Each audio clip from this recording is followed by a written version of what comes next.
नाज़रीन अस्सलाम वालेकुम एंड गुड इवनिंग। कानून और आप और अली बुखारी दोनों आपकी खिदमत में हाजिर। अपना प्रोग्राम शुरू करता हूँ आज on the 18th of May 2015। सबसे पहले जो हमारा टाइम टेबल होता है वो डिस्कस करता चलूँ हर हफ्ते की तरह। हमारा अब मैं जो कोशिश करता हूँ कि मंडे और ट्यूसडे दोनों दिन में पहले इल्फर्ड में ऑफिस में कर लूँ। आज ही मैं सारा दिन इल्फर्ड ऑफिस में था और इंशाल्लाह कल भी सारा दिन इल्फर्ड ऑफिस में मुलाकात होगी लोगों से। वेंसडे को इंशाल्लाह साउथ हॉल ऑफिस में मुलाकात होगी और थर्सडे को इंशाल्लाह मैनचेस्टर में मुलाकात होगी।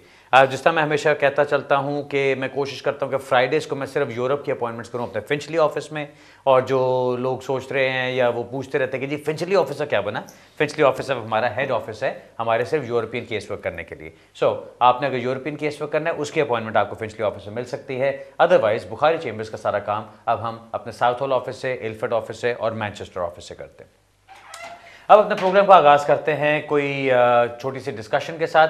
मेरी डिस्कशन इस दफ़ा की जो है जो मुझे बहुत सारी चीज़ें फिर नज़र आ रही हैं वो अपील्स के बारे में। मैंने पहले भी एक दो हफ्ते डिस्कस किया इसके बारे में और मैं अब दोबारा डिस्कस करना चाह रहा हूँ इसी चीज़ को। हम लोगों ने हम लोगों ने नहीं, बहुत सारे वकीलों ने और तकरीबन सारे वकीलों की तरफ से ये चीज़ें चलती हैं। जब आप ह्यूमन राइट्स की कोई एप्लीकेशन डालते हैं, ह्यूमन राइट्स की एप्लीकेशन को रिफ्यूज़ किया जाता है एक स्टैंडर्ड फॉर्म के लेटर के अंदर, जिसके अंदर आपको बता दिया जाता है, जो शुरू के पैराग्राफ्स होते हैं कि जी आपने फलानी डेट को एप्लीकेशन की, हम उसको रिफ्यूज़ करते हैं, आपका कोई स्टेटस नहीं है, आपकी सूटेबिलिटी रिक्वायरमेंट्स, आपकी एलिजिबिलिटी रिक्वायरमेंट्स डिस्कस की जाती हैं। और फिर क्या दिया जाता है कि जी आपके 20 साल अभी नहीं हुए यूके में, आपके वो 18 और 25 साल के दरमियान उम्र नहीं है आपकी, आप 18 साल से कम नहीं है और आपने 7 साल नहीं गुजारे यहाँ पे, और फाइनली कि जी आपके अगर 20 साल नहीं भी हुए यहाँ पे तो ऐसी कोई आपने डिफ़िकल्ट सर्कमस्टांसेस नहीं बताए जिसकी वजह से आके हम समझें कि आपकी लाइफ वापस अपनी कंट्री में जाके नहीं चल सकती, और इसको स्टैंडर्ड ग्राउंड्स के ऊपर रिफ्यूज़ कर दिया जाता है।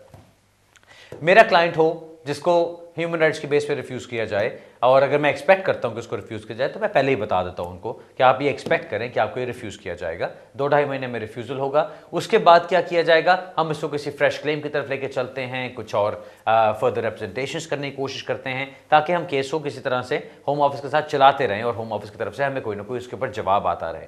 क्योंकि हम समझते हैं कि जब तक आप एक केस को फाइट नहीं करेंगे होम ऑफिस की तरफ से, अगर एक स्टैंडर्ड रिफ्यूज़ल के अंदर आप एक्सेप्ट कर लें कि जी क्या आपको कह दिया गया है, तो फिर आगे तो आपकी चांस बचने वाली बात नहीं रह जाती। मैं आज भी एक क्लाइंट को बैठा एक्सप्लेन कर रहा था बहुत डिटेल में, और उनको वो बात पसंद नहीं आ रही थी, लेकिन फिर भी मेरी तरफ से कहना बनता है।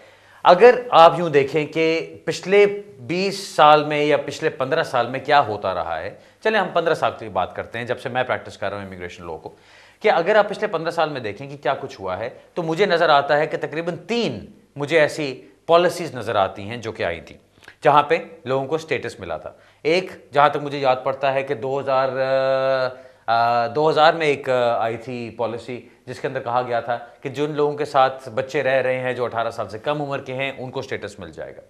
उसके बाद फिर दूसरी पॉलिसी आई थी जिसके अंदर उन्होंने कहा था कि अच्छा जी अगर आपने असाइलम का क्लेम किया था बिफोर अक्टूबर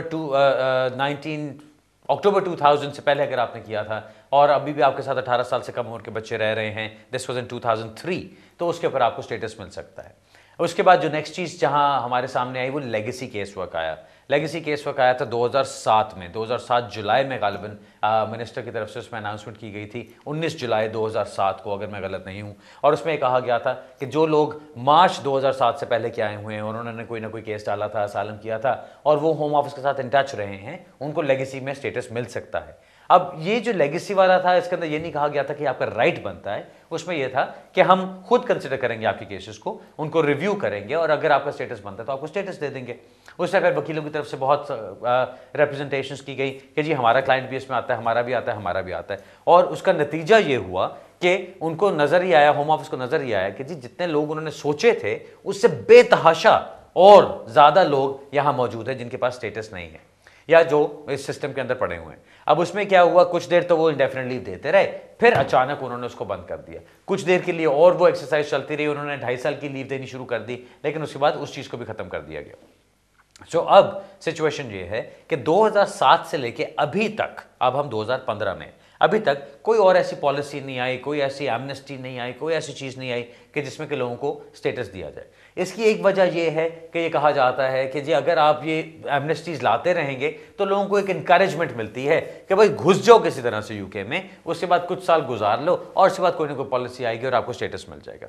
अब ये आर्ग्यूमेंट की हद तक तो बात बिल्कुल सही है, लेकिन मुझे ये नहीं समझ आती कि वो हजारों बल्कि लाखों लोग जो यहाँ पे रह रहे हैं, जिनको अरसे गुजर गए हैं, जिनको बहुत साल गुजर गए हैं, जिनके पास अभी तक स्टेटस नहीं है, उनका क्या बनेगा?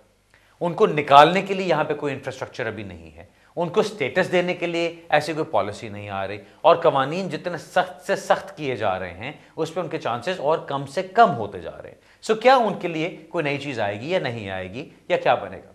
लोगों की बहुत उम्मीद थी और मुझसे भी लोग बहुत पूछते रहते हैं कि जी जब इलेक्शंस होंगे, नई गवर्नमेंट आएगी तो क्या कोई नई पॉलिसी एक्सपेक्टेड है?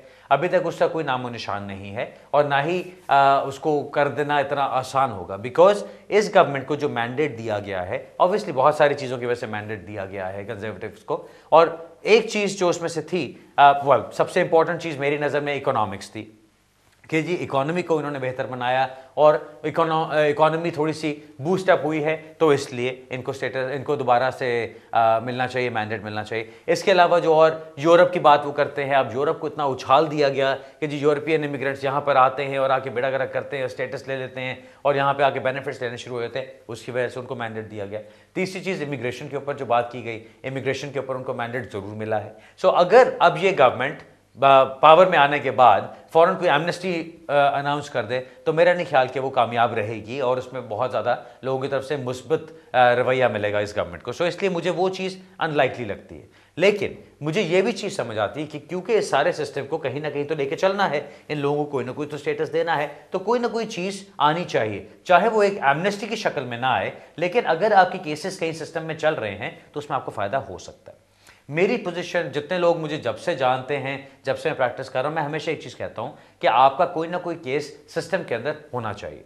आपने लीव टू रिमेन एप्लीकेशन डाली, रिफ्यूज़ हो गई, फर्दर रिप्रेजेंटेशंस डालें, उसकी अपील करने की कोशिश करें। अगर जुडिशियल रिव्यू का चांस बनता है तो जुडिशियल रिव्यू में लेके जाइए। जहां तक भी जा सकते हैं, जहां तक भी लड़ सकते हैं, उसको लड़ें ज़रूर, क्योंकि जब तक आप उसको लड़ेंगे नहीं, बात नहीं बनेगी। अब आज हमारे एक क्लाइंट आए हुए थे सुबह वो मुझसे ये बात कह रहे थे, कहते जी मैं कितने लोगों को जानता हूं जिनके बच्चों को यहाँ पे 7 साल से ज़्यादा हो गए और उनको 7.5 साल बाद, 8 साल बाद स्टेटस मिल गया। और ये जिन साहब की मैं बात कर रहा हूँ, उनकी अपनी बेटी 10 साल की होने वाली है, जो यहीं पे पैदा हुई थी दिसंबर 2005 में। अब वो जब यहाँ पे इतनी देर से रह रही और उसकी एप्लीकेशन भी की गई, उसको रिफ्यूज़ल किया गया, उसके बाद उसकी अपील में लेके गए, अपील में भी रिफ्यूज़ किया, अपर ट्राइब्यूनल ने भी उसको रिफ्यूज़ किया, उसके बाद अपर ट्राइब्यूनल की तरफ से जज ने डायरेक्टली अपील को भी रिफ्यूज़ कर दी। सो अब उनके लिए क्या ऑप्शन बनता है? क्या वो नई एप्लीकेशन करें, नई होम ऑफिस की फीस लगा के? अब होम ऑफिस की फीस जब आपने जमा करानी है अब एप्लीकेशन करने के लिए, अब उसके अंदर देखें कितनी मुश्किलात और आ गई हैं। सिर्फ ये भी बात नहीं कि जी मेन एप्लीकेंट और डिपेंडेंट की फीस सेम है। अब मेन एप्लीकेंट और डिपेंडेंट की फीस 649 पाउंड है, 649 पाउंड। उसके ऊपर अब आपको एनएचएस का सरचार्ज भी पे करना पड़ता है, यानी 500 पाउंड पर पर्सन अगर आप 2.5 साल की लीव के लिए अप्लाई कर रहे हैं। इस तरह से 1149 पाउंड एक बंदे की फीस बनती है। अब आप खुद ही अंदाजा लगा लें कि एक फैमिली जहां पे मियां बीवी हैं और 3 बच्चे हैं साथ, उनकी फीस कितनी बन जाती है, और उसके ऊपर वकील ने अपनी फीस अभी चार्ज करनी है। इन सारे केसेस का, इन सब चीजों का जिक्र करने का जो मकसद है वो ये है, अगर आप सिस्टम में चलते रहते हैं तो कहीं ना कहीं जाके जब आपके केस की बारी आती है, उसको रिव्यू किया जाता है, तो उसमें आपको स्टेटमेंट ऑफ एडिशनल ग्राउंड्स भेजी जा सकती है। उस स्टेटमेंट ऑफ एडिशनल ग्राउंड्स में आपसे पूछा जाता है कि जी हम आपका केस अब फाइनली डिसाइड करने जा रहे हैं, अगर आपके पास कोई चांस है, कोई बात आप समझते हैं कि जो हमें पता होनी चाहिए इसको कंसिडर करने के लिए, तो हमें अभी बताइए इस स्टेटमेंट ऑफ एडिशनल ग्राउंड्स में। उसमें हम पूरा केस आपका दोबारा नए सिरे से बना के भेजते हैं, ताकि होम ऑफिस को मालूम हो कि एग्जैक्टली कौन से ह्यूमन राइट्स की बेस पे या कौन से कवानीन के तहत हम आपके लिए स्टेटस के लिए फाइट कर रहे हैं। अब अगर उसको रिफ्यूज किया जाता है तो फिर आमतौर पे उस पर आपको राइट ऑफ अपील मिल सकता है, क्योंकि आपने ह्यूमन राइट्स की एप्लीकेशन की। अब याद रखिए, मैं जैसा कहता आया हूं कि अक्टूबर 2014 में जो इमिग्रेशन एक्ट 2014 की शिक जिसको एनफोर्स किया गया है, उसके अंदर यह चीज साफ साफ कह दी गई है कि ह्यूमन राइट्स की क्लेम हो और रिफ्यूज किया जाए, उस पर अपील का राइट मिलेगा। अगर आपका रेफ्यूजी स्टेटस है, उसको रिफ्यूज किया जाता है, उस पर अपील का राइट मिलेगा, या आपका रेफ्यूजी स्टेटस चल रहा है जिसको रिवोक कर दिया जाता है, तो आपको अपील का राइट मिलेगा। अब ये 3 मैटर्स हैं जिसमें आपको अपील के राइट्स मिल सकते हैं। जब तक तो ह्यूमन राइट्स एक्ट है, जब तक तो ये ह्यूमन राइट्स वाली बात चल रही है उससे तक इसको जरूर फाइट करना है। अगर आप फाइट नहीं करेंगे, अपील नहीं करेंगे या अपील के सही तरह तैयारी नहीं करेंगे तो एक बहुत गोल्डन, एक सुनहरी मौका आपके हाथ से निकल जाएगा। ये सब बात करने का मकसद क्या था कि अगर आपको अपील का राइट मिलता है तो उस अपील के राइट को एक्सरसाइज कीजिए और प्रॉपरली अपील को तैयार करके प्रेजेंट कीजिए। अगर आपको कोई केस चल रहा है आपका या आपका स्टेटस अभी नहीं है तो कोई ना कोई केस चलाते रहिए, क्योंकि जब तक आप उसको चलाते रहेंगे आपके पास मौका रहेगा कि आपकी रिप्रेजेंटेशंस को कंसीडर किए बगैर आपको यहां से निकाला नहीं जा सकता, और अगर उसको कंसीडर करेंगे तो उसको आपको राइट ऑफ अपील मिल सकता है। इसलिए मेरी जो पोजीशन है, जो मैं हमेशा कहता आया हूं, वो यही है कि कुछ ना कुछ सिस्टम में रख के चलें ताकि आपका कुछ ना कुछ चांस बना रहे केस को चलाने के लिए। मैं वही बात कहता हूं कि जी बाहर बारिश हो रही है, आपने बाहर बारिश में निकलना है, जब तक छतरी सर पे नहीं होगी आपको प्रोटेक्शन नहीं मिलेगी। वो प्रोटेक्शन अगर आपकी होती है, कोई केस आपका चल रहा है, तो वहां पे आपको फायदा मिलता है, अदरवाइज आपका केस या आपका स्टेटस बनने के कोई चांसेस नहीं है। ये तो चीज होगी हमारी अपील के बारे में। जो दूसरी बात मैं इसके साथ हमेशा कहता आता हूं और जो कम से कम पिछले 2 साल से मैं शोर मचा रहा हूं, 1.5-2 साल से, वो है यूरोप के बारे में। अब यूरोप की बात मैं क्यों करता हूं, यूरोप की बार बार मैं बात क्यों मेंशन करता हूं, क्योंकि यूरोप वो वाला एक आप समझ लें एक ऑप्शन है जिसके ऊपर अभी तक लोगों को ज़्यादा पता नहीं है, जिसके बारे में लोग जानते नहीं हैं। जब तक आप किसी को जानते नहीं कि जी वो फलाने के पास गया, फलाने का काम उधर से हुआ, और उसने किसी और को भी भेजा, उसका भी काम हुआ, चलो उसके पास चलते, जब तक वो चीज़ नहीं होती हम लोग आमतौर पे इमिग्रेशन वाले केसेस किसी के पास लेके नहीं जाते। अगर आप किसी को नहीं जानते कि जिसने लाटविया में केस करवा के और वहां जाके सेटल होना शुरू कर दिया है, तो शायद आपको वो चीज़ सूटेबल ना लगे। अब मैं बल्गेरिया की बात करता हूं, अब बल्गेरिया का या रोमानिया का या पोलैंड का मैं जब जिक्र करता हूं, पहला रिएक्शन जो लोगों का होता है वो ये होता है कि जी वहां से तो भूखे नंगे सारे यहां पर आ रहे हैं, अब वहां जाके क्या मिलेगा, वहां कौन सा काम मिलेगा जी, वहां पे कैसे चीज चल सकती है। लेकिन अगर आप खुद इस पर रिसर्च करें, अगर आप खुद थोड़ा सा जानने बूझने की कोशिश करें, तो आपको नजर आएगा कि वहां कितनी अपॉर्चुनिटीज अवेलेबल हैं, और अगर उन अपॉर्चुनिटीज का फायदा उठाना चाहते हैं तो वहां के कानून के मुताबिक आपको जाना पड़ेगा। मैं जो ये चीजें इस वक्त बार बार मेंशन करता रहता हूं वो इसलिए हैं कि बेतहाशा लोग इस वक्त यूके में ऐसे मौजूद हैं, और यूके से बाहर भी जो आना चाहते हैं, कहीं बाहर निकलना चाहते हैं, उनके पास ऑप्शंस नहीं है, और वो इधर ही और एक सिस्टम के अंदर ही घूम रहे हैं, लुट रहे हैं, ना उनके केसेस हो रहे हैं, ना उनके केसेस होने के अभी चांसेस हैं। बहुत सारे केसेस ऐसे होते हैं जो मेरे पास कंसल्टेशंस के लिए आते हैं, जिनको मैं बताता हूं कि जी अभी आपका कोई चांस नहीं।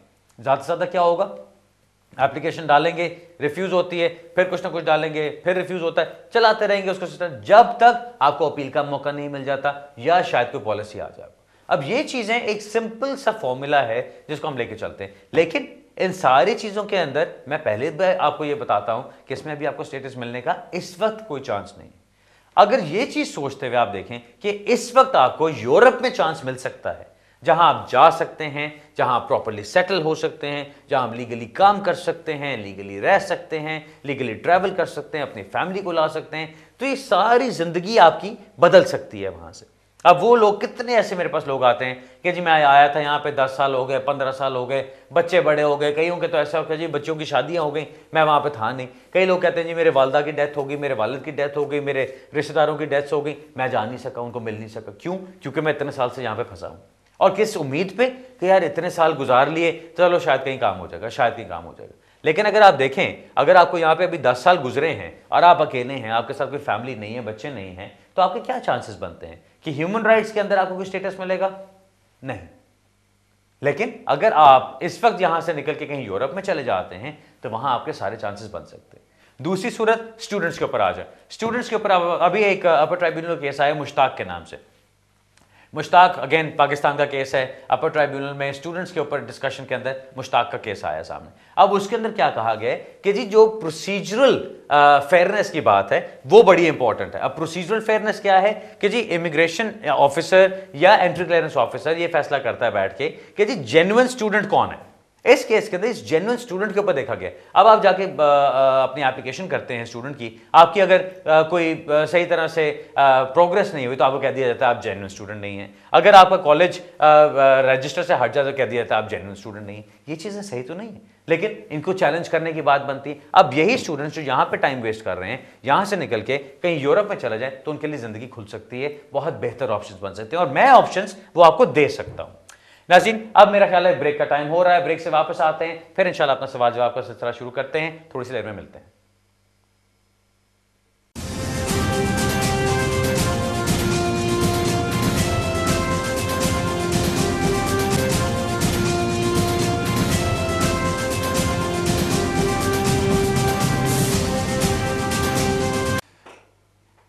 नाज़रीन, ब्रेक के बाद दोबारा खुश आमदीद कहता हूं। सीधा अपने सवाल जवाब की तरफ चलते हैं। मेरा ख्याल है पहली कॉल लेते हैं। जी हेलो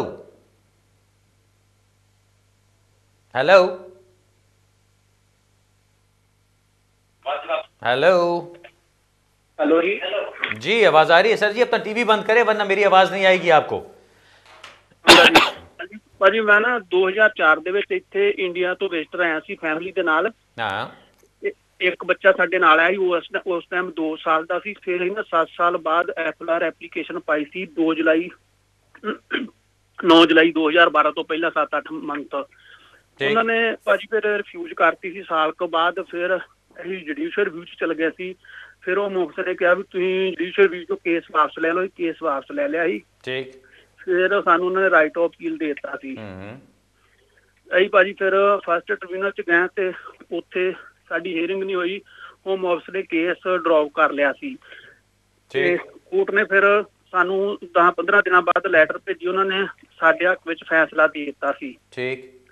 ਫਿਰ ਉਹ 5 ਦਿਨਾਂ ਬਾਅਦ ਅੱਪਰ ਟ੍ਰਿਬਿਊਨਲ 'ਚ ਚਲ ਗਏ ਸੀ।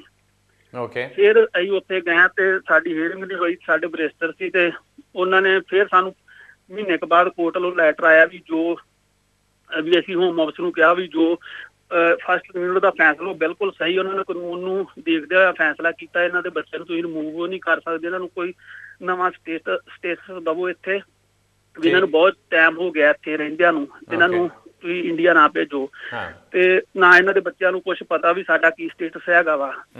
ਤੇ ਅਜੇ ਤੱਕ ਸਾਨੂੰ ਭਾਜੀ ਇੱਥੇ ਮੇਰਾ ਇੱਕ ਬੱਚਾ ਇੱਥੇ ਹੋਇਆ ਉਹ ਵੀ 9 ਸਾਲ ਦਾ ਤੇ ਦੂਜਾ ਉਹ 7 ਸਾਲ ਦਾ। ਹੁਣ ਸਾਨੂੰ 1 ਸਾਲ ਹੋ ਗਿਆ ਭਾਜੀ। ਹੋਮ ਆਫਿਸ ਨੇ ਕੋਈ ਜਵਾਬ ਨਹੀਂ ਦਿੱਤਾ। ਇੱਕ ਲੈਟਰ ਵੀ ਲਿਖਿਆ ਸਾਡੇ ਵਕੀਲ ਨੇ। ਬਾਅਦ ਵਿੱਚ ਮੈਂ ਫਿਰ ਵਕੀਲ ਕੋ ਗਿਆ, ਉਹ ਕਹਿੰਦਾ ਵੇਟ ਕਰੀਏ ਤੇ ਚੰਗਾ। ਭਾਜੀ ਦੱਸ ਸਕਦੇ ਵੀ ਹੁਣ ਕੀ ਹੋ ਸਕਦਾ ਸਾਡਾ? ਉਹ ਕਮਾਲ ਹੈ ਸਰ ਜੀ। ਕਿੰਨੀ ਦੇਰ ਹੋ ਗਈ ਇਹ ਕੋर्ट ਤੋਂ ਜਵਾਬ ਆਇਆ? 1 ਸਾਲ ਤੋਂ ਉੱਤੇ ਹੋ ਗਿਆ? ਹਾਂਜੀ 1 ਸਾਲ ਹੋ ਗਿਆ। ਹਾਂਜੀ। ਅੱਛਾ, ਇਹ ਜੇ ਤੁਹਾਡੇ ਵਕੀਲ ਦੀ ਗੱਲ ਹੈ ਕਿ ਜੀ ਇੰਤਜ਼ਾਰ ਕਰੋ ਤਾਂ ਉਨਾ ਚੰਗਾ ਹੈ, ਮੈਂ ਬਿਲਕੁਲ ਉਹਦੇ ਨਾਲ ਅਗਰੀ ਨਹੀਂ ਕਰਦਾ। ਤੁਹਾਡਾ ਕੇਸ ਹੋ ਚੁੱਕਿਆ ਹੈ, ਤੁਹਾਡਾ ਕੇਸ ਕੋਰਟ ਤੋਂ ਅਪੀਲ ਤੋਂ ਤੁਹਾਡੇ ਫੇਵਰ ਵਿੱਚ ਹੋ ਚੁੱਕਿਆ ਹੈ। ਉਹਦਾ ਇੰਤਜ਼ਾਰ ਕਰਨ ਦੀ ਕੋਈ ਸੈਂਸ ਨਹੀਂ ਬਣਦੀ ਹੈ। ਤੁਹਾਨੂੰ ਸਿਰਫ ਜ਼ੋਰ ਲਾਉਣਾ ਚਾਹੀਦਾ ਹੈ ਕਿ ਜੀ ਆਪਣਾ ਤੁਸੀਂ ਫੈਸਲਾ ਲਵੋ, ਹੋਮ ਆਫਿਸ ਤੋਂ ਆਪਣਾ ਸਟੇਟਸ ਲਵੋ। ਇਹ ਕਿਸ ਤਰ੍ਹਾਂ ਦੀ ਗੱਲ ਹੈ ਕਿ ਜੀ 1 ਸਾਲ ਹੋ ਗਿਆ ਹੈ ਤੁਹਾਡੀ ਅਪੀਲ ਜਿੱਤਿਆ ਹੋਇਆ ਤੇ ਹੁਣੇ ਤੱਕ ਤੁਹਾਨੂੰ ਉਹਨਾਂ ਨੇ ਸਟੇਟਸ ਹੀ ਨਹੀਂ ਦਿੱਤਾ? ਇਹ ਤਾਂ ਬਿਲਕੁਲ ਗਲਤ ਚੀਜ਼ ਹੈ। ਤੁਹਾਨੂੰ ਉਹਦਾ ਫੁੱਲ ਸ਼ੋਰ ਮਚਾਉਣਾ ਚਾਹੀਦਾ ਹੈ। ਆਪਣੇ MP ਕੋਲ ਜਾਓ, ਹੋਮ ਆਫਿਸ ਤੋਂ ਕੰਪਲੇਂਟ ਕਰੋ, ਆਪਣੇ ਵਕੀਲ ਨੂੰ ਕਹੋ ਉਹਨਾਂ ਨੂੰ ਲਿਖੇ, ਸਾਰਾ ਕੁਝ ਕਰੋ ਤਾਂ ਕਿ ਫਿਰ ਕੋਈ ਨਾ ਕੋਈ ਹੱਲ ਚਲਤੇ ਹੋਏ ਕहीं। ਇਹ ਕਿਸ ਤਰ੍ਹਾਂ ਦੀ ਗੱਲ ਹੈ ਕਿ ਜੀ ਸਾਲ ਹੋ ਗਏ ਤੇ ਤੁਸੀਂ ਇੰਤਜ਼ਾਰ ਕਰ ਰਹੇ ਹੋ ਸਿਰਫ ਸਟੇਟਸ ਮਿਲਣ ਦਾ, ਜਦੋਂ ਤੁਹਾਡੀ ਅਪੀਲ ਵੀ ਸਕਸੈਸਫੁਲ ਹੋ ਚੁੱਕੀ ਹੈ? ਇਹ ਤਾਂ ਬਿਲਕੁਲ ਗਲਤ ਹੈ। ਤੁਹਾਨੂੰ ਕੋਈ ਘਬਰਾਉਣ ਦੀ ਜ਼ਰੂਰਤ ਨਹੀਂ ਹੈ, ਕੋਈ ਡਰਨ ਦੀ ਜ਼ਰੂਰਤ ਨਹੀਂ ਹੈ। ਤੁਸੀਂ ਆਰਾਮ ਨਾਲ ਆਪਣਾ ਸ਼ੋਰ ਮਚਾਓ, ਜਿੰਨਾ ਸ਼ੋਰ ਮਚਾਉਣਾ ਚਾਹੁੰਦੇ ਹੋ। ਅਖਬਾਰਾਂ 'ਚ ਜਾਣਾ ਚਾਹੁੰਦੇ ਹੋ, ਹੋਮ ਆਫਿਸ 'ਤੇ ਕੰਪਲੇਂਟ ਕਰਨਾ ਚਾਹੁੰਦੇ ਹੋ, ਵਕੀਲ ਦੇ ਥਰੂ ਜਾਣਾ ਚਾਹੁੰਦੇ ਹੋ, MP ਦੇ ਕੋਲ ਜਾਣਾ ਚਾਹੁੰਦੇ ਹੋ, ਮੇਰਾ ਖਿਆਲ ਹੈ MP ਦੇ ਕੋਲ ਜਾਓ ਤੇ ਉਹ ਜ਼ਿਆਦਾ ਬਿਹਤਰ ਰਹੇਗਾ। ਫੌਰਨ ਸ਼ੋਰ ਮਚਾਓ, ਉੱਥੇ ਜਾ ਕੇ ਦੇਖੋ ਕਿ ਕੀ ਹੋ ਰਿਹਾ ਹੈ। ਉਹਨਾਂ ਨੇ ਕਹੋ ਕਿ ਜੀ ਮੈਨੂੰ ਕੋਈ ਫੈਸਲਾ ਕਰਾ ਕੇ ਦਿਓ, ਮੈਨੂੰ ਦੱਸੋ ਕਿ ਕਿਸ ਤਰ੍ਹਾਂ ਮੈਂ ਗਲਤ ਕਰ ਰਿਹਾ ਕਿ ਮੈਂ 1 ਸਾਲ ਤੋਂ ਇੰਤਜ਼ਾਰ ਕਰ ਰਿਹਾ। ਜਦੋਂ ਦਾ ਹੋਮ ਆਫਿਸ ਨੂੰ ਕੋਰਟ ਦੀ ਤਰਫੋਂ ਜਵਾਬ ਆ ਚੁੱਕਿਆ ਹੈ ਕਿ ਸਾਡਾ ਕੇਸ ਹੋਣਾ ਚਾਹੀਦਾ ਤੇ ਸਾਨੂੰ ਸਟੇਟਸ ਮਿਲਣਾ ਚਾਹੀਦਾ ਹੈ। ਇਸ ਲਈ ਮੇਰਾ ਤਾਂ ਖਿਆਲ ਹੈ ਬਿਲਕੁਲ ਗਲਤ ਚੀਜ਼ ਹੈ ਤੇ ਮੈਂ ਤੁਹਾਡੇ ਵਕੀਲ ਨਾਲ ਬਿਲਕੁਲ ਅਗਰੀ ਨਹੀਂ ਕਰਦਾ ਕਿ ਉਹ ਕਹਿ ਰਿਹਾ ਕਿ ਜੀ ਆਰਾਮ ਨਾਲ ਤੁਸੀਂ ਇੰਤਜ਼ਾਰ ਕਰੋ ਤੇ ਜਿੰਨਾ ਇੰਤਜ਼ਾਰ ਕਰੋ ਉਨਾ ਚੰਗਾ ਹੈ। ਕੋਈ ਚੰਗਾ ਨਹੀਂ ਹੈ, ਕੋਈ ਇੰਤਜ਼ਾਰ ਕਰਨ ਦੀ ਜ਼ਰੂਰਤ ਨਹੀਂ ਹੈ। ਤੁਸੀਂ ਹੁਣ ਫੁੱਲ ਖੱਪ ਡਾਲ ਦਿਓ ਬਿਕੋਜ਼ ਹੁਣ ਤੁਹਾਡਾ ਕੇਸ ਉਹ ਸਾਰਾ ਮੁਸ਼ਕਿਲ ਟਾਈਮ ਤਾਂ ਤੁਸੀਂ ਗੁਜ਼ਾਰ ਚੁੱਕੇ ਹੋ। ਠੀਕ ਹੈ, 2004 ਦੇ ਤੁਸੀਂ ਆਏ ਹੋ, ਤੁਸੀਂ ਛੁਪੇ ਰਹੇ, ਜੋ ਵੀ ਹੁੰਦਾ ਰਿਹਾ, ਜਿਸ ਤਰ੍ਹਾਂ ਵੀ ਹੁੰਦਾ ਰਿਹਾ, ਤੁਸੀਂ ਅਪੀਲਾਂ 'ਚ ਗਏ ਹੋ, ਕੋਰਟ 'ਚ ਗਏ ਹੋ, ਪੈਸੇ ਖਰਚੇ ਨੇ, ਸਾਰਾ ਕੁਝ ਕੀਤਾ ਹੈ। ਹਰ ਲੜਾਈ ਕਰਨ ਦੇ ਬਾਅਦ ਹੁਣ ਤੁਹਾਨੂੰ ਸਟੇਟਸ ਮਿਲ ਚੁੱਕਾ ਹੋਣਾ ਚਾਹੀਦਾ ਹੈ ਕਿਉਂਕਿ ਕੋਰਟ ਨੇ ਅਲਾਉ ਕਰ ਦਿੱਤੀ ਅਪੀਲ ਤੁਹਾਡੀ। ਜਦੋਂ ਕੋਰਟ ਨੇ ਅਪੀਲ ਅਲਾਉ ਕਰ ਦੀ ਤੇ ਹੋਮ ਆਫਿਸ ਕਿਉਂ ਲੈ ਕੇ ਬੈਠਾ?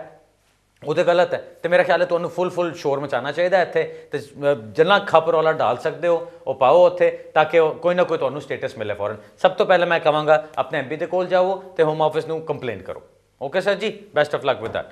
ओके जी, अगला सवाल लेते हैं। हेलो हेलो अस्सलाम वालेकुम। वालेकुम। अली भाई, मेरा सवाल ये है कि हमें पिछले साल जुलाई में अपने बच्चों की बेस पे, हमारे बच्चे ब्रिटिश हैं, उनकी बेस पे हमें 2.5 साल की लीव की ज़मीन मिली थी। जब हमने अप्लाई किया था तो मैंने अपना पूरा नाम फुल नाम दिया था, फर्स्ट नेम, सेकंड नेम और थर्ड नेम। जितना भी प्रूफ दिया मेरे पास तकरीबन 12-13 साल का प्रूफ था, सारे लेटर दिए, उसमें मेरा फुल नाम था।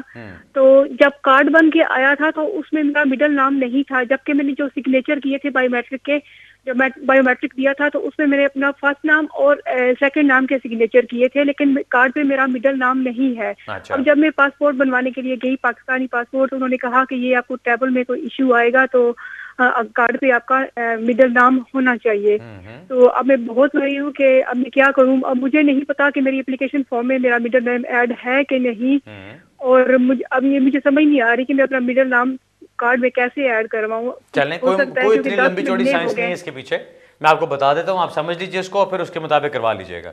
आपको सबसे पहली चीज़ जो करनी है, आपके पास अपना पाकिस्तान का नेशनल आईडी कार्ड होगा या आपके पास अपना एम्बेसी की तरफ से पासपोर्ट होगा जिसके अंदर आपका पूरा नाम शो हो रहा है। आप आराम से इतना कीजिए कि एक एफिडेविट या अपना जो एक डिक्लेरेशन आपने बनाना है, स्टैट्यूटरी डिक्लेरेशन उसको कहते हैं। किसी भी वकील के पास आप चले जाइए, वो बैठ के आपको सारा एक्सप्लेन कर सकते हैं। आप एक स्टैट्यूटरी डिक्लेरेशन बनाइए जिसमें आप एक्सप्लेन करें कि आपका एक्चुअल नाम क्या है, उसका प्रूफ्स आपके पास क्या हैं। फिर आप बताइए कि मैंने अपनी जब एप्लीकेशन की थी उस वक्त भी आपको बताया था या नहीं बताया था, जो कुछ भी है वो सारा कुछ उसके अंदर ऐड कीजिए और उसको कहें कि जी ये चीज़ मैं आप चाहती हूँ कि मेरा नाम क्लियर करके, मेरा नाम सही करके, करेक्ट करके अब मेरे स्टेटस इशू किया जाए, स्टेटस कार्ड इशू किया जाए। उससे फिर आपके हो सकता है दोबारा बायोमेट्रिक्स हो जाए या हो सकता है उसके बगैर भी आपका काम हो जाए।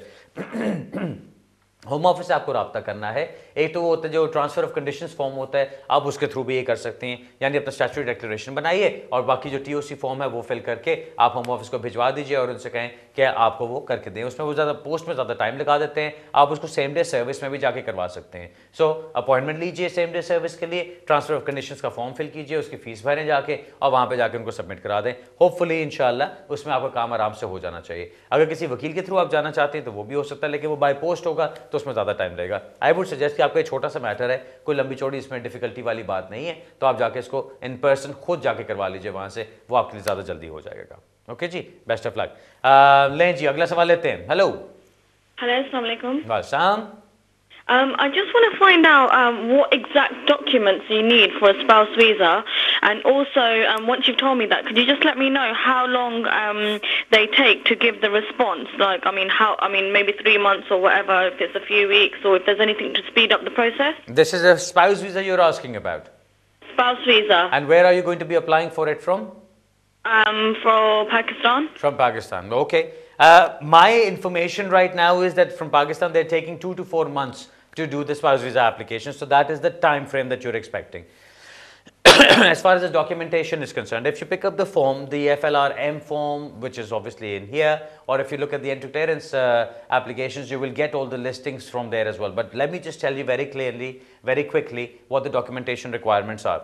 First of all, you need to show that you are able to maintain your spouse. So if your husband is applying from there or your wife is applying, whatever the situation may be, you need to show that you as a sponsor are working in the UK, that you are earning over 18,600 a year. For that, you will need to show your 6 months bank statements, your 6 months pay slips, your employer's letter. You will also need to show that you have suitable accommodation available. And for all these things, of course, your 6 months bank statements have to be there, your employer's letter has to be there, and your 6 months pay slips have to be there.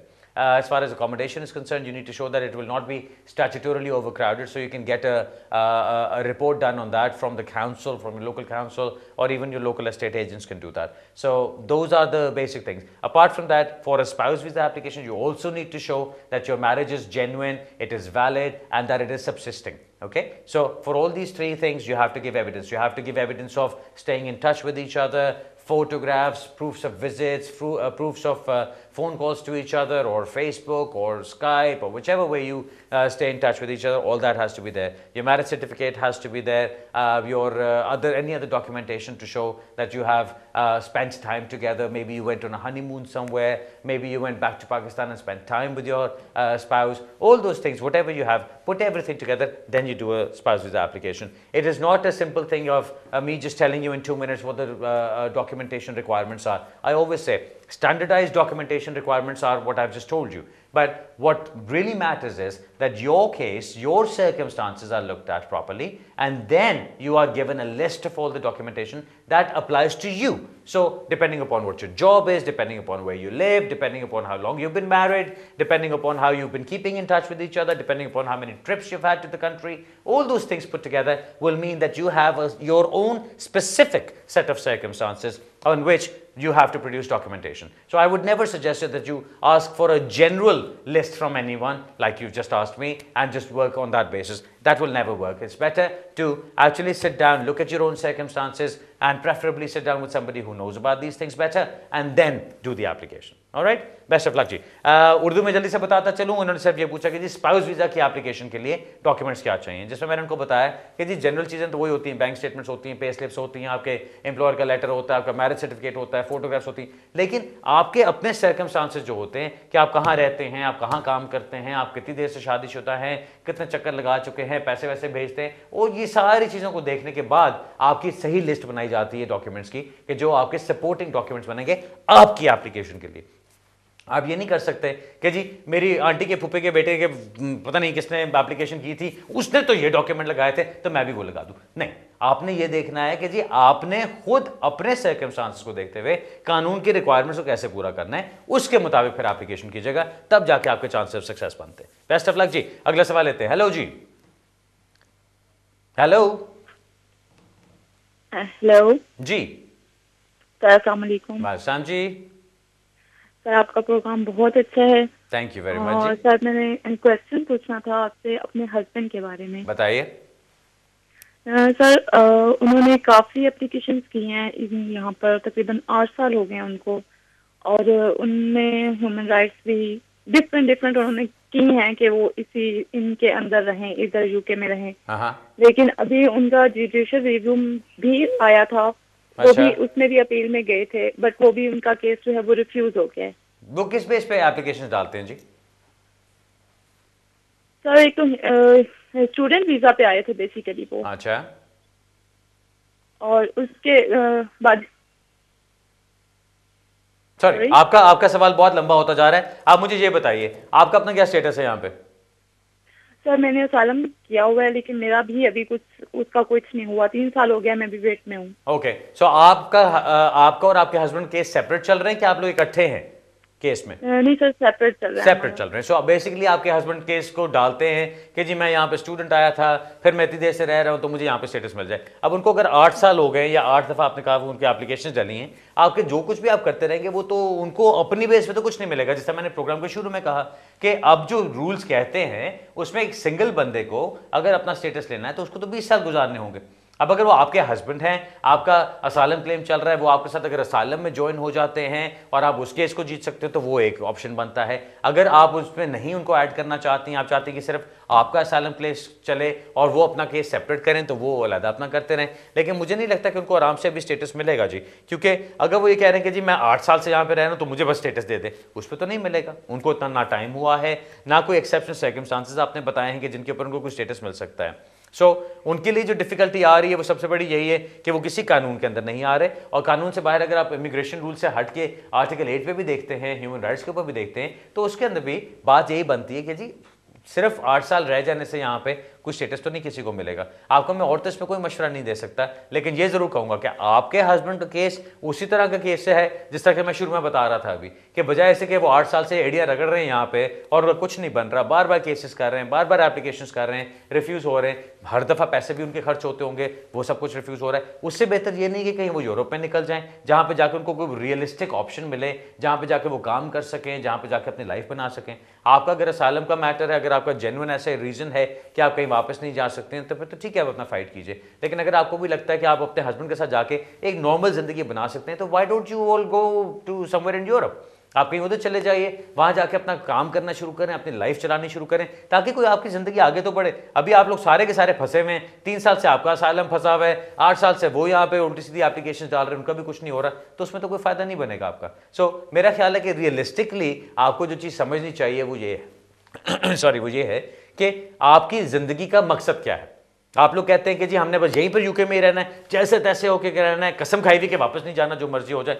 तो फिर तो ठीक है, आप सफ़र करें।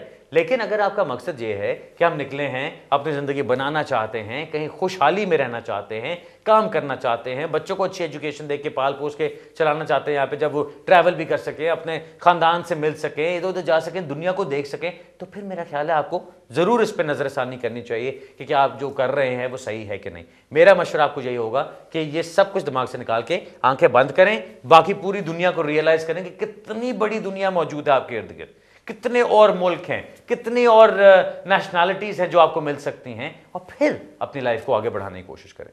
नाज़रीन, अब एक ब्रेक का टाइम हो रहा है दोबारा से, हमारी सेकंड ब्रेक का। वापस आते हैं, फिर अपने क्वेश्चंस को लेंगे और वहां से आगे चलेंगे। मिलते हैं थोड़ी सी देर में दोबारा।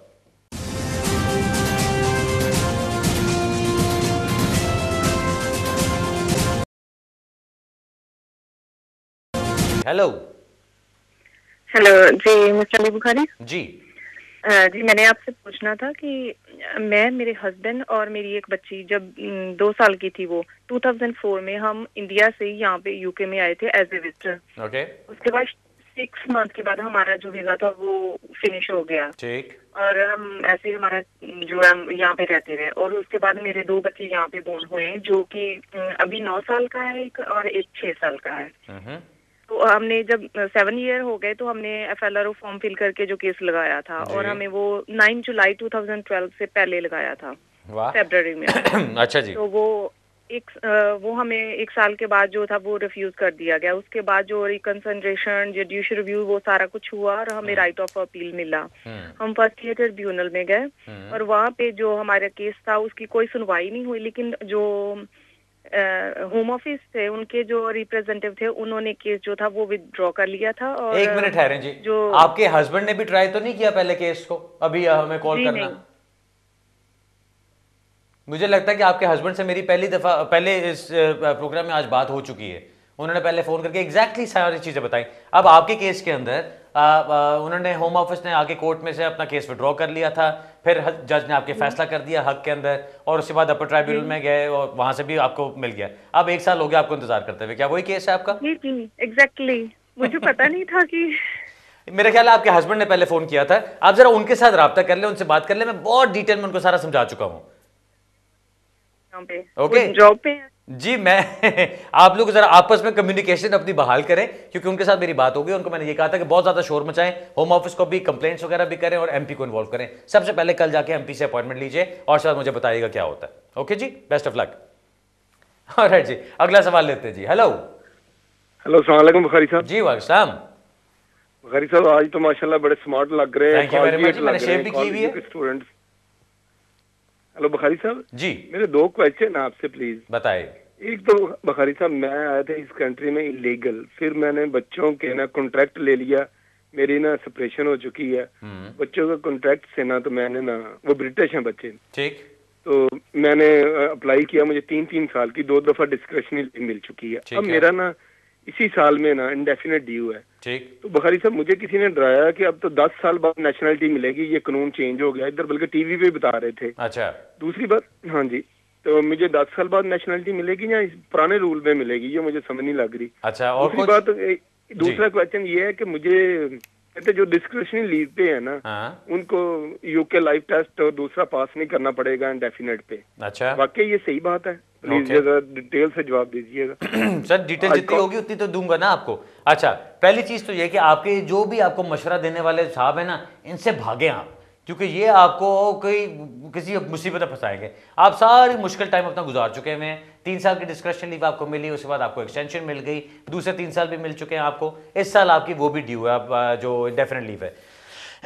सबसे पहले चीज, जब आपने इंडेफिनिट लीव के लिए अप्लाई करना है, आपको सारी चीजें पूरी करनी है। आपको life in the UK test भी करना है, आपको अपना इंग्लिश लैंग्वेज टेस्ट भी देना है, वो सारा कुछ करके उसकी बेस पे आपने अप्लाई करना है, नंबर 1। नंबर 2, नेशनलिटी की जहां तक बात है, जो अभी तक कानून चल रहा है वो तो यही है कि जी आपने अगर यहाँ पे पिछले 5 साल लीगली गुजारे हैं और 1 साल इंडेफिनिट लीव मिले हुए आपको हो चुका है, तो आप नेशनलिटी के लिए अप्लाई कर सकते हैं, आप नेचुरलाइजेशन के लिए अप्लाई कर सकते हैं। सो आपके केस में जब आपको इंडेफिनिटली मिलती है उसके 1 साल का इंतजार करने के बाद आप नेशनलिटी के लिए अप्लाई कर सकते हैं, यानी जिसको नेचुरलाइजेशन एप्लीकेशन कहते हैं। अब आगे जाके कोई लॉ चेंज हो जाता है तो मैं कुछ नहीं कह सकता, लेकिन फिलहाल कानून में ऐसी कोई चेंज नहीं आई है, कोई ऐसा लॉ में चेंज नहीं आया है। 10 साल वाली जो एक जिक्र आया है वो सिर्फ उनकी गाइडेंस के अंदर आया है कि नेचुरलाइजेशन एप्लीकेशंस के अंदर अब उनकी गाइडेंस ये है कि पिछले 10 साल का कॉन्डक्ट देखा जाए, आपका पिछले 10 साल का बिहेवियर देखा जाए कि पिछले 10 साल में आपने कहीं पे कोई ब्रीच ऑफ रूल्स तो नहीं किया, कहीं आपको जो स्टेटस दिया गया था आप उसके बरअक्स तो नहीं कुछ और करते रहे, कहीं आप स्टूडेंट थे आपको 20 घंटे काम अलाउड था और आप फुल टाइम तो नहीं काम करते रहे, कहीं आपके पास कोई स्टेटस दिया गया था और आप उससे ओवरस्टे तो नहीं हो गए। ये सारी चीजें देख के फिर वो फैसला करेंगे आपके नेचुरलाइजेशन एप्लीकेशन का। लेकिन जो कानून है इस वक्त वो अभी तक यही है कि आपने अपने 5 साल कंप्लीट करने हैं लीगली इन द यूके, और अगर आपको इंडेफिनिटली मिले हुए 1 साल गुजर चुका हुआ है और 5 साल भी टोटल आपको हो चुके हैं यहाँ पे लीगली, तो आप अप्लाई कर सकते हैं नेचुरलाइजेशन के लिए और इसमें कोई इशू नहीं है। सो ये जो साहब आपको सारे मशवरे दे रहे हैं उनसे जरा बच के रहें, वो कहीं आपको फंसाएंगे। अगला सवाल लेते हैं जी। हेलो अस्सलाम वालेकुम। जी अस्सलाम। सर मैंने आपसे क्वेश्चन पूछना था, फैसल बोल रहा हूँ बोल्टन से जी।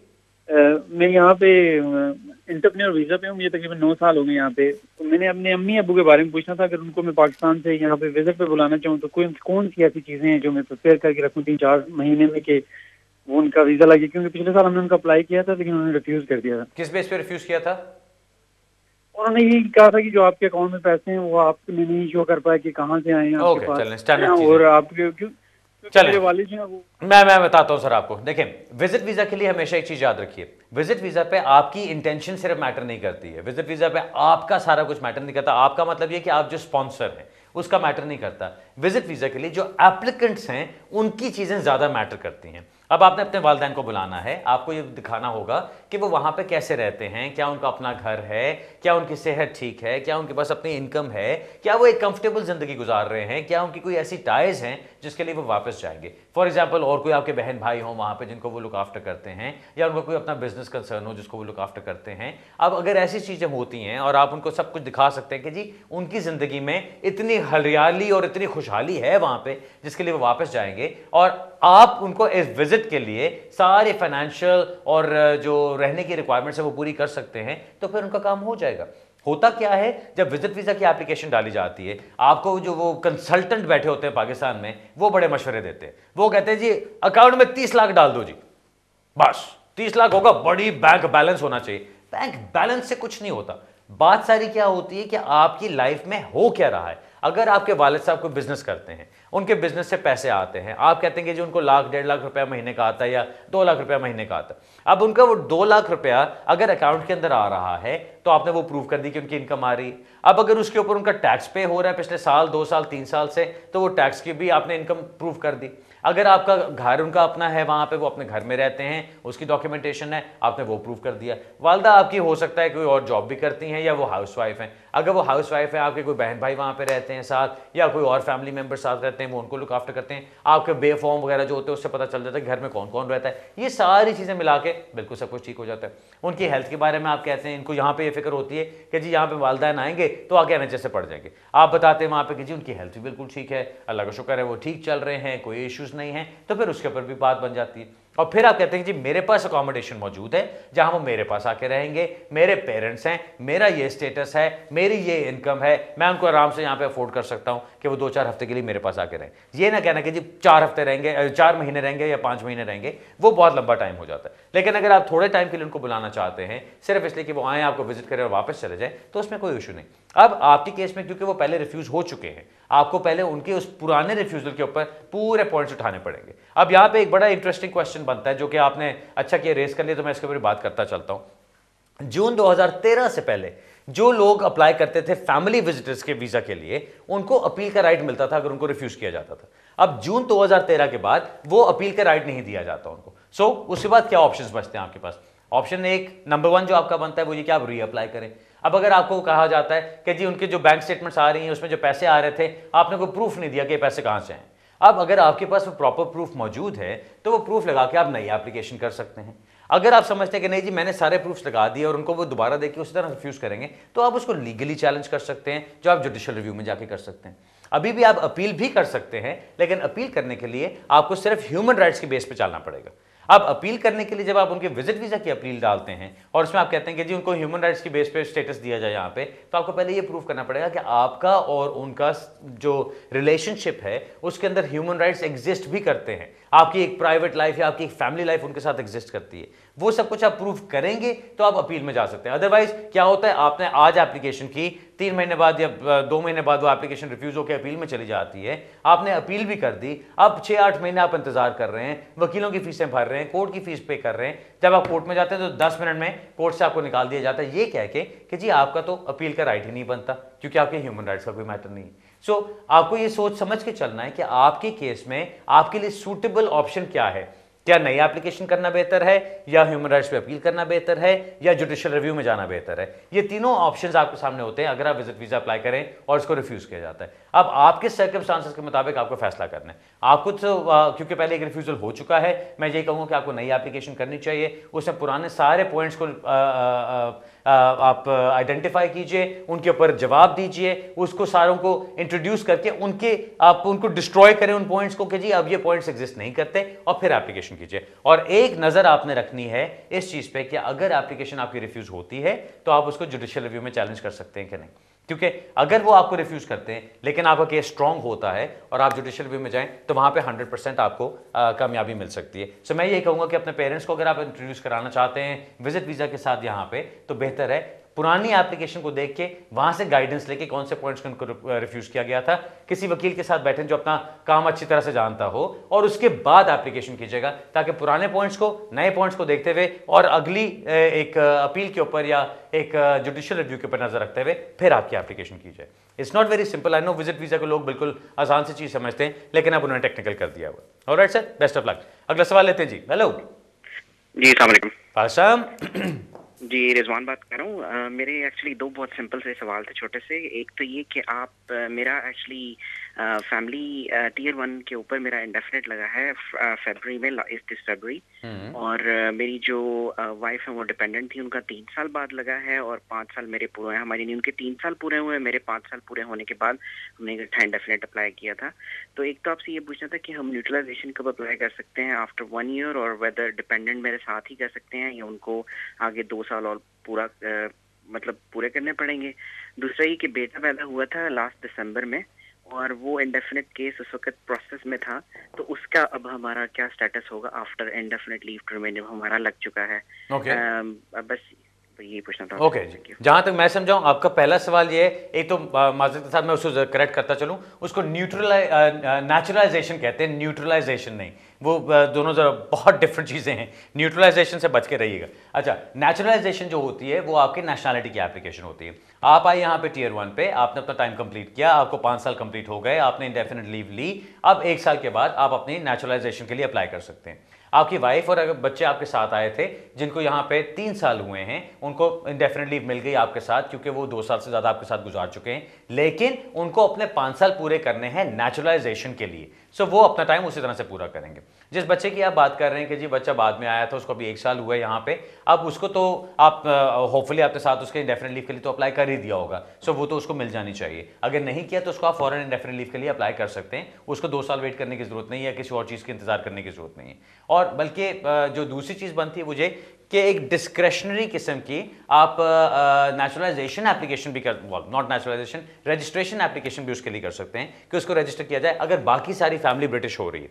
अगर बाकी सारी फैमिली को नेचुरलाइजेशन मिल रही है और एक बच्चा सिर्फ रह रहे तो आप उसके लिए भी एक दरखास्त डाल सकते हैं कि इसको सवाबदीद के तौर पर एक वो डिस्क्रेशनरी तौर के ऊपर इसको यहाँ पे स्टेटस वो नेचुरलाइजेशन इसकी रजिस्ट्रेशन की जाए एज अ ब्रिटिश नेशनल। मैं जो सजेस्ट करूँगा आपको वो ये है कि उसके ऊपर अभी ज़्यादा जोर ना डालिएगा क्योंकि वो एक डिस्क्रेशनरी एप्लीकेशन होगी आपकी, बाय राइट अभी नहीं मिलेगा उसको। सो बाय राइट उसको अपने 5 साल कंप्लीट कर लेने दीजिएगा, उसके बाद अप्लाई कर लीजिएगा। लेकिन जो बाकी फैमिली आपकी है या जैसा आपकी वाइफ और बाकी अगर बच्चे और साथ हैं जिन्होंने 3 साल के बाद अभी अप्लाई करना है या 2 साल के बाद उनके 5 साल कंप्लीट होंगे और वो नेचुरलाइजेशन के लिए जाना चाहते हैं, उसके साथ अप्लाई करा दीजिएगा। वहाँ पे डिस्क्रेशन के उनके उसके फेवर में एक्सरसाइज होने के चांसेस ज़्यादा होंगे। So just to recap, simple चीज़ ये है, आपने अपनी एप्लीकेशन करनी है नेचुरलाइजेशन की जो आप अभी कर सकते हैं, बाकी फैमिली के अभी आपके 5 साल नहीं हुए। वो जो 3 साल वाली बात होती है वो होता है जब आपको शादी की बेस पे इंडेफिनिट लीव मिलती है, और शादी की बेस जब आपकी शादी किसी ब्रिटिश नेशनल से या इंडेफिनिट लीव होल्डर से होती है। अब आपकी वाइफ को जो इंडेफिनिट लीव मिली है